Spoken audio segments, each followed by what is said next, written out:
lugar que é bom pra mim, é onde eu quiser estar. A estrela ainda brilha, ela é quem vai me guiar.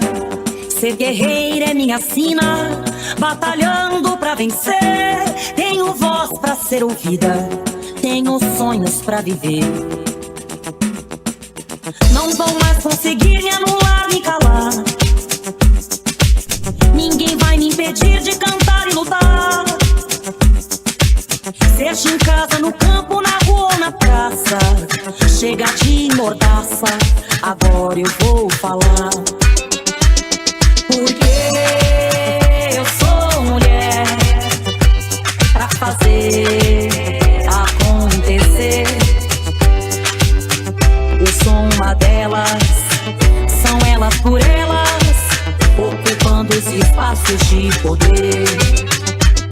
Porque eu sou mulher pra fazer acontecer. Eu sou uma delas, são elas por elas, ocupando os espaços de poder. Avanços políticos construídos por mulheres no poder é o tema da aula desta segunda-feira com a dirigente nacional do PT, Mônica Valente. Oi, gente, meu nome é Mônica Valente, eu sou dirigente nacional do Partido dos Trabalhadores e das Trabalhadoras e atualmente respondo pela Secretaria Executiva do Foro de São Paulo, além de ser membro da Executiva Nacional do PT. Mas eu tenho uma trajetória que vem originada do movimento sindical. Eu fui trabalhadora da saúde, me envolvi bastante na luta pelo SUS, na luta pelo direito à sindicalização do setor público da saúde, dos trabalhadores e trabalhadoras da saúde, porque havia uma época que nós éramos proibidos de ter sindicato. Conquistamos isso com a Constituição de 1988. E desde então, eu como trabalhadora da saúde, sempre militei em defesa dos nossos direitos, e a gente sempre esteve muito envolvida na luta pelo SUS, do Sistema Único de Saúde, que hoje todo mundo, depois da pandemia, todo mundo reconhece a importância do SUS. E do movimento sindical, do Sindsaúde de São Paulo, fui para a CUT, Central Única dos Trabalhadores, onde lá eu exerci a função de secretária nacional de formação, e de lá passei um tempo no movimento sindical internacional dos trabalhadores e trabalhadoras dos serviços públicos e desde 2014 sou membro do Diretório Nacional do PT e da Executiva Nacional do PT. Nesses anos me dediquei à área internacional do nosso partido e agora nos últimos anos, mais especificamente para a América Latina e Caribe, que é uma região muito importante de luta, de solidariedade, de compartilhamento de ideias que o nosso partido tem.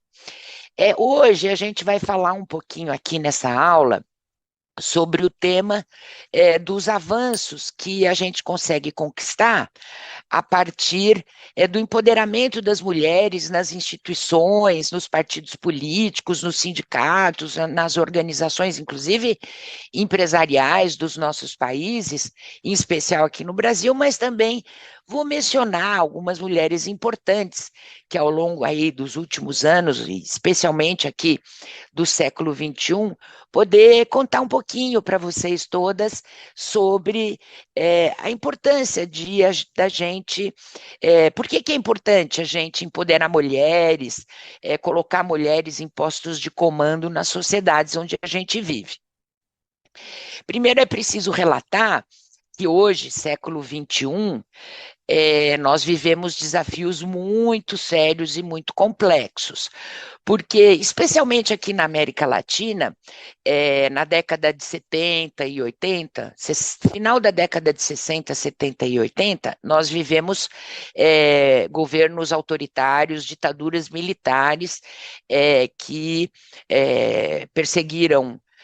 pessoas, encarceraram, torturaram, limitaram a ação política, os partidos políticos, os sindicatos, né?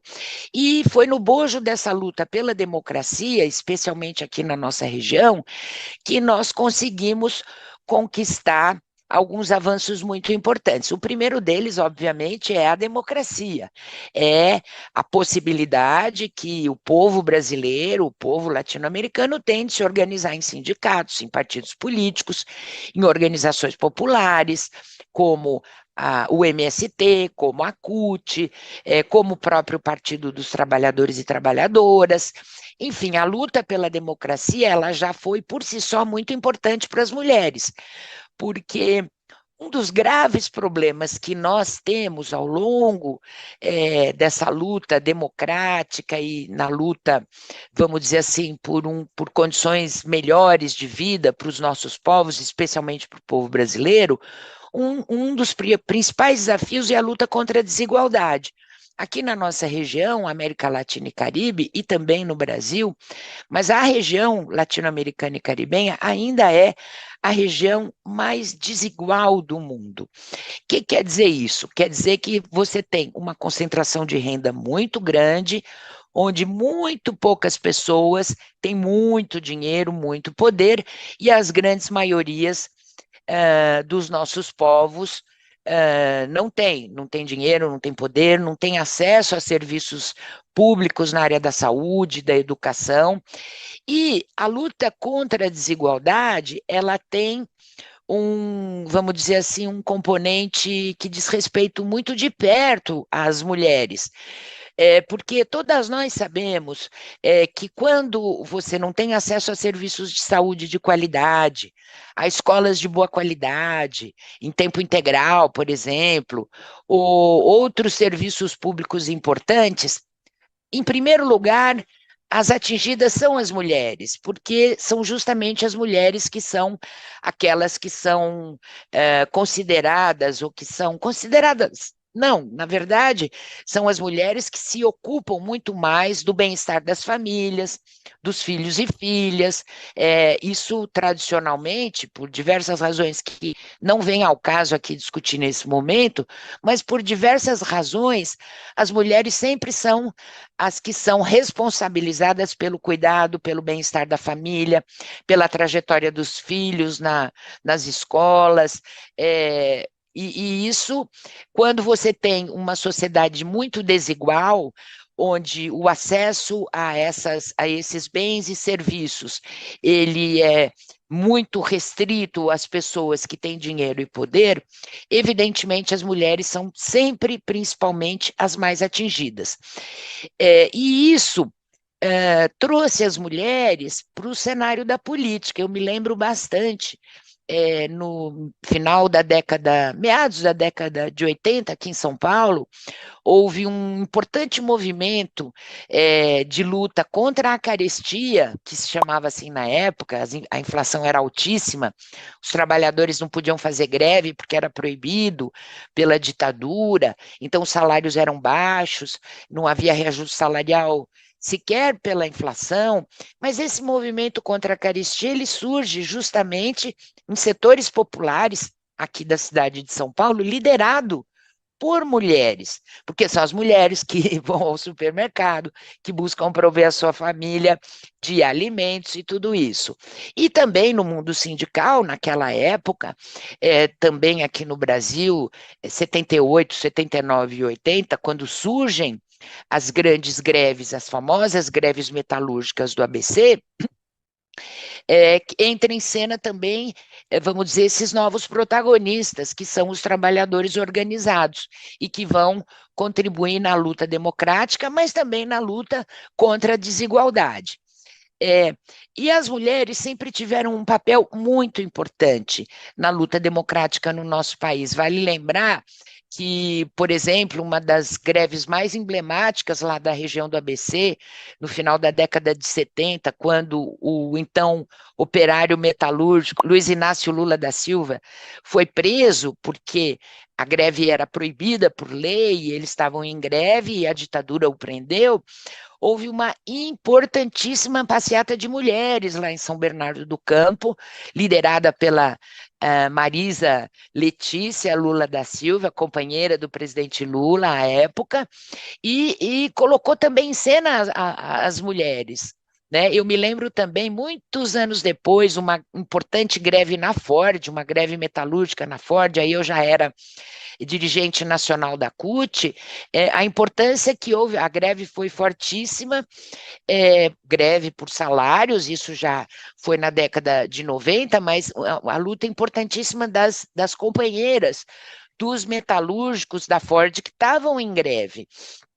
E como foi uma greve de um enfrentamento muito grande, com ameaça de repressão, de prisão, enfim, de impedimento, né, do direito legítimo dos trabalhadores metalúrgicos da Ford fazerem greve, houve um movimento importante das companheiras dos metalúrgicos da Ford, que na sua maioria eram homens.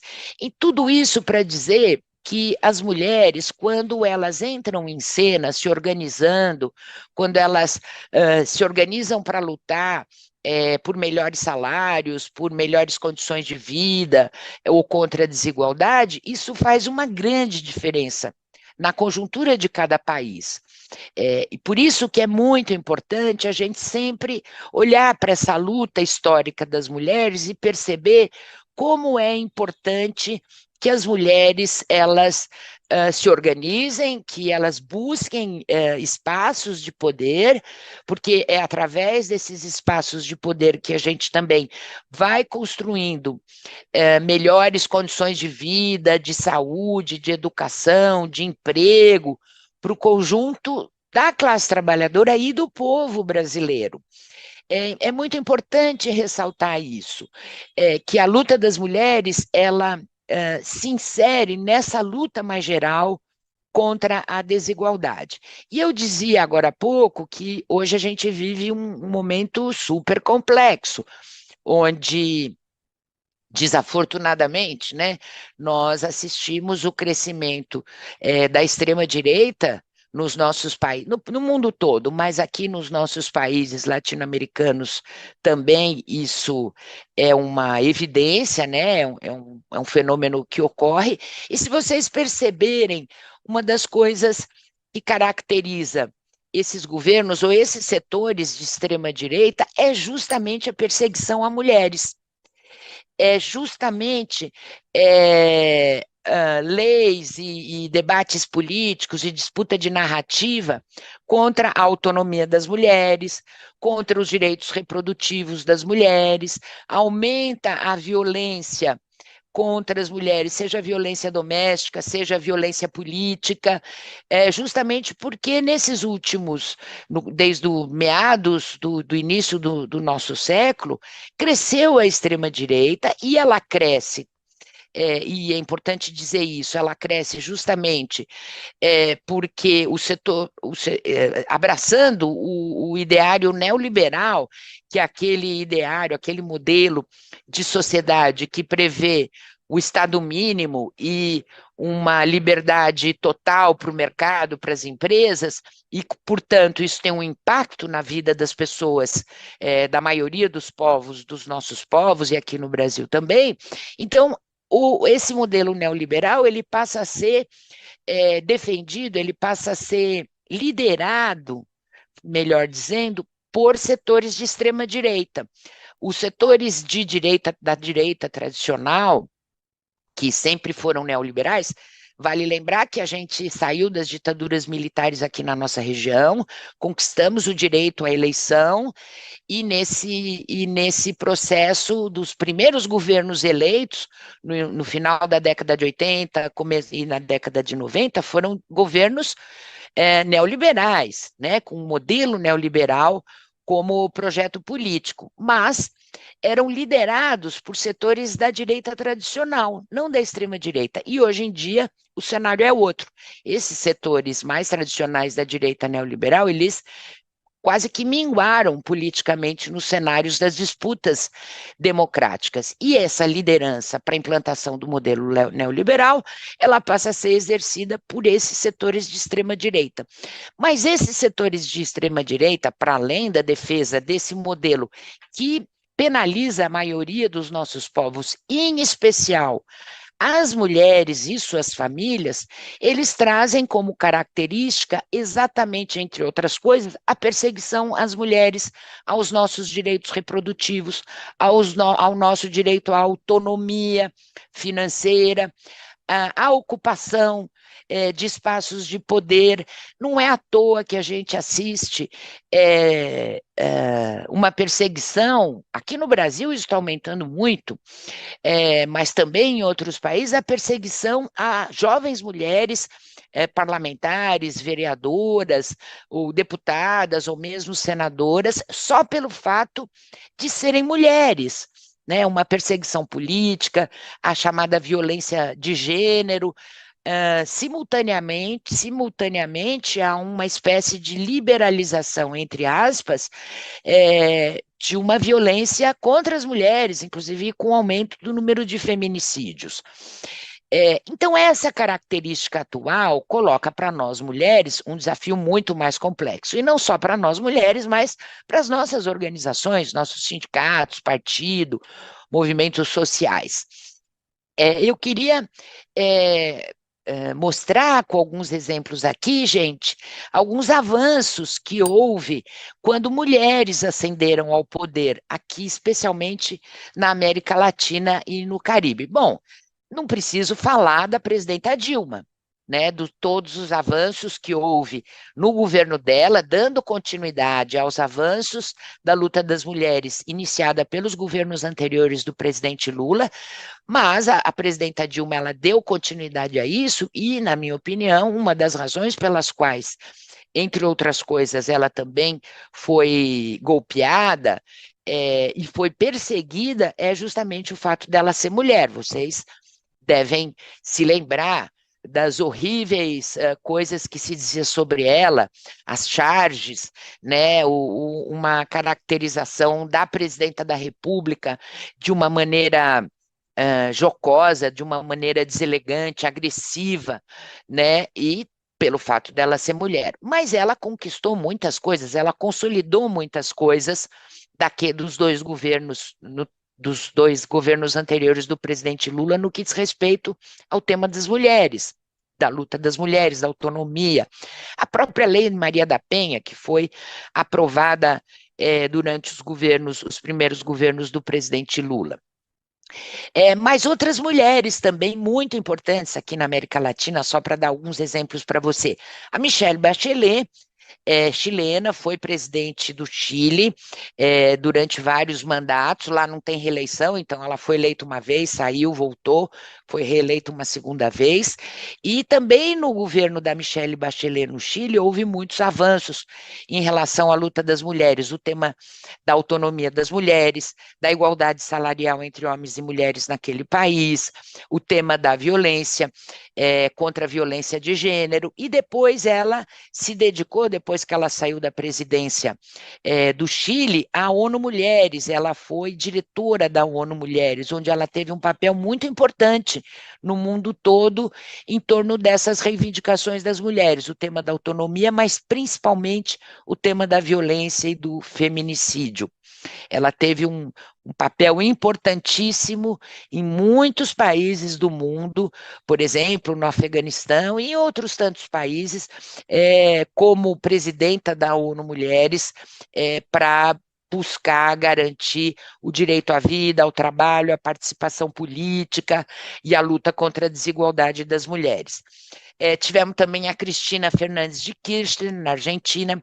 Aliás, a Argentina é um exemplo muito interessante para a gente olhar. o movimento feminista e o movimento de mulheres na Argentina, ele é um movimento muito importante e que teve uma incidência política importante na vida do povo argentino e no Estado argentino, né? Aquele movimento Ni Una a Menos, um movimento contra o feminicídio, contra a violência e pelos direitos das mulheres, foi um movimento importantíssimo que criou condições, por exemplo, para que na Argentina fosse aprovada a lei que obriga os partidos políticos a terem paridade nas chapas eleitorais, desde o nível do vereador e vereadora até deputados e deputadas, senadores e senadoras. Então, cada partido, quando ele inscreve a sua chapa, todas as eleições é obrigado a ter metade homens, metade mulheres. Com isso, se ampliou muito a participação de mulheres. No mandato anterior do presidente Alberto Fernandes, por exemplo, o Senado argentino era composto por 40% de mulheres. E isso deu condições políticas de aprovar a despenalização do aborto na Argentina, o que é uma coisa muito importante para a luta das mulheres latino-americanas e caribenhas e brasileiras também. E a Cristina Kirchner, como presidenta, depois como vice-presidenta, ela foi muito emblemática nessa luta, né, nessa luta dos movimentos de mulheres argentinos que conseguiu conquistar todos esses avanços. E agora, mais recentemente, nós tivemos, há 2 anos atrás, a eleição de uma nova presidenta, de uma presidenta mulher em Honduras, que é a companheira Xiomara Castro, uma militante de muitos anos, de luta das mulheres e do povo hondurenho há muitos anos. Esse país, Honduras, em 2009, foi um dos primeiros países que era governado por um governo popular do presidente Manuel Zelaya, foi um dos primeiros países a sofrer um golpe parlamentário e militar, sacando ele do poder. Depois veio o golpe contra o presidente Lugo, no Paraguai, e depois o golpe contra a presidenta Dilma. Então, Honduras foi a primeira experiência, vamos dizer assim, de golpes tentando tirar do poder governantes identificados com o povo. E a Xiomara Castro, companheira dele, já era uma grande militante do povo hondurenho, durante vários e vários anos liderou a resistência do povo hondurenho aos governos que se implantaram depois, governos, vale dizer, cujos líderes estão sendo processados e acusados de comandarem quadrilhas de narcotráfico ali na Centro-América, o que é um grande problema, né? Hoje tem um julgamento do ex-presidente que foi substituído pela Xiomara Castro, e no final de 2021, a Xiomara Castro é eleita presidenta no bojo dessa luta de resistência contra o golpe e pelo direito do povo escolher democraticamente os seus governantes. Ela é eleita e assume. E o governo dela, Honduras é um país pequenininho, né? Vocês sabem, mas é um país que fica numa região com muitos desafios. Primeiro, um grande desafio é a violência contra as mulheres. As taxas de feminicídio lá são muito altas. E a Xiomara Castro, as primeiras medidas que ela tomou foi conseguir aprovar lá na Assembleia deles, lei penalizando a violência contra as mulheres. E, além disso, também conseguiu aprovar muitos mecanismos, não só de proteção à vida das mulheres, mas mecanismos para que os serviços públicos de saúde, por exemplo, consigam garantir os direitos reprodutivos das mulheres hondurenhas. Eu me lembro, na posse dela, eu estive acompanhando a posse dela em janeiro, há dois anos atrás, inclusive a presidenta Dilma também estava lá. Un abrazo caluroso a otra mujer poderosa y un símbolo de esperanza, la compañera Dilma Rousseff.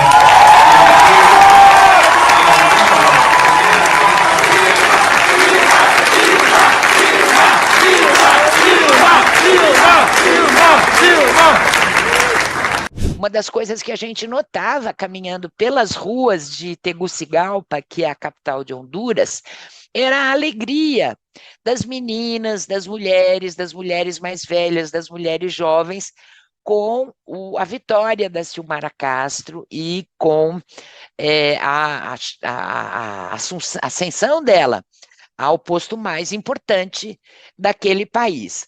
E assim muitas outras mulheres, por exemplo, no México, a luta das mulheres levou a avanços muito importantes.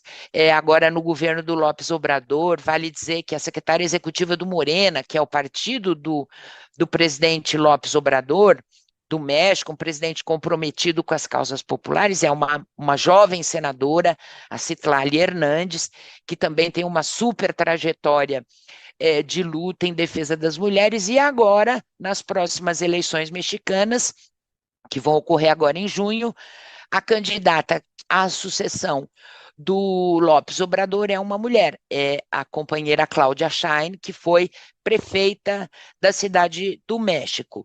Então, vocês veem que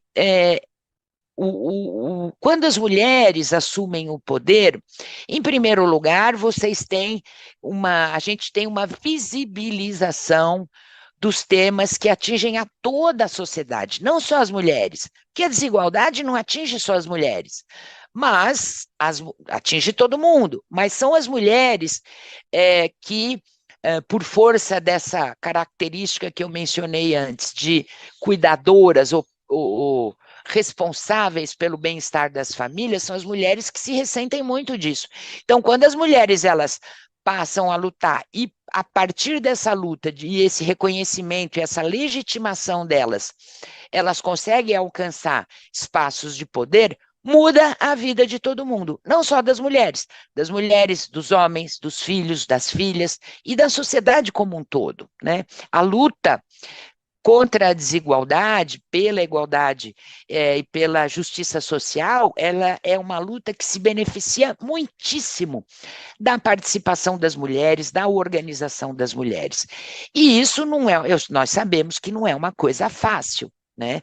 É bastante difícil, complexo, seja no âmbito mais doméstico, mas também no âmbito mais público, que nós, mulheres, enfrentamos resistências, enfrentamos dificuldades, enfrentamos uma discriminação, como se as mulheres não fossem capazes, nós, mulheres, não fôssemos capazes de dirigir um país, uma empresa, um sindicato, uma central sindical, né? Mas o bojo da luta e a continuidade da luta que vai construindo esses pilares e vai mudando, vamos dizer, inclusive do ponto de vista das ideias, as nossas sociedades, né? Por isso nós mulheres não podemos desistir nunca de lutar, especialmente nós mulheres que somos identificadas com a causa dos trabalhadores e das trabalhadoras, seja no partido, seja nos sindicatos, nos movimentos sociais, em todos os lugares. Eu espero ter contribuído com essas reflexões aqui que eu compartilhei com vocês sobre os avanços que nós conquistamos ao longo dessa longa trajetória de luta das mulheres no nosso país e na América Latina. Quero desejar a todas as nossas companheiras que serão candidatas a vereadoras, a prefeitas, a vice-prefeitas agora nas eleições deste ano, 2024, quero desejar muita sorte. Eu tenho absoluta certeza que nós vamos ampliar muito como partido a nossa participação como mulheres no cenário político dessas eleições municipais de 2024. Tenho certeza que nós vamos conseguir isso. E mais ainda, eu tenho certeza que ao conseguir isso, nós vamos de fato seguir a nossa luta e avançar na nossa luta contra a desigualdade, pela justiça social e pela democracia no nosso país. Um grande abraço a todas vocês. Na aula de hoje vimos que quando uma mulher avança na política, ela muda a vida de toda a sua comunidade. Por isso, precisamos trabalhar para que cada dia mais mulheres conquistem espaços de poder. Por hoje é isso, mas anote na sua agenda e não esqueça que amanhã tem mais. Fique ligada e não perca os próximos temas do TV Elas por Elas Formação, que é de segunda a sexta-feira, sempre às 4 horas da tarde, aqui na TV PT. Reveja esta e outras aulas na playlist TV Elas por Elas Formação, no canal da TV PT no YouTube ou em formato de podcast no Spotify.